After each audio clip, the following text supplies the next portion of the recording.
L'idée de la ligne DS, elle n'est pas arrivée immédiatement dans sa globalité. Ça a été un processus progressif. D'une façon claire pour nous, il fallait continuer à monter en gamme. Le concept a été de partir de notre gamme principale et de voir comment, en partageant un maximum de composants, on pouvait aller dans le territoire du premium, mais en apportant une réponse différente. Des produits ambitieux en termes de technologie, en termes d'architecture et puis en termes de qualité, de matériaux associés au luxe à la française. Ce n'est pas les idées qui manquent lorsqu'on veut faire une voiture. Les idées, il y en a plein. La vraie difficulté, c'est de les sélectionner, de choisir celles que l'on veut faire aboutir et de renoncer à toutes les autres. Citroën, c'est la surprise, Citroën, c'est la joie de vivre, Citroën, c'est rebattre les cartes pour proposer des solutions que personne n'aurait imaginées. L'audace est complètement au cœur des valeurs de Citroën, de son histoire, de ses gènes.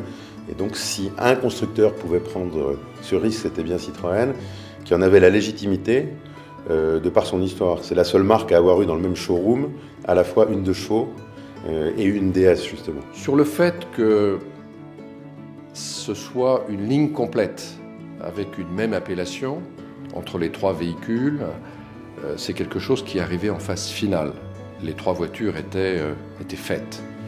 Et on se posait la question de savoir si chaque voiture devait avoir un nom spécifique ou si nous devions avoir un nom commun pour les 3 voitures. Je crois que le monde entier connaît la DS, la voiture que ça a été, qui était une véritable révolution dans le paysage automobile. Ces 2 lettres, DS, en plus d'être associé à l'imaginaire extraordinaire de la DS de 55, il sonnait vraiment comme un produit haut de gamme. C'est un nom qui nous appartenait. Il était juste parfait pour porter cette ligne de produits ambitieux, haut en gamme et magique.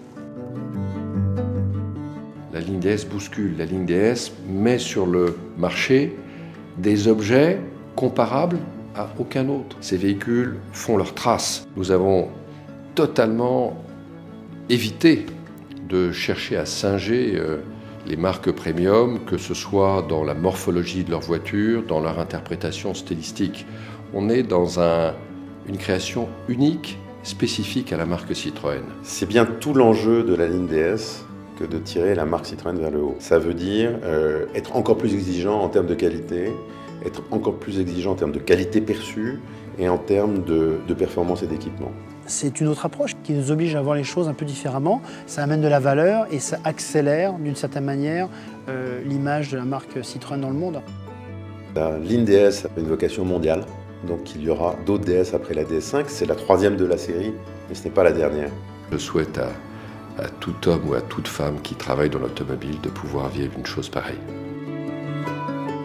Créer une ligne de produits, partir de zéro, avoir, pas carte blanche, mais presque, pour créer, pour innover, pour se placer là où on ne nous attend pas. Quel bonheur!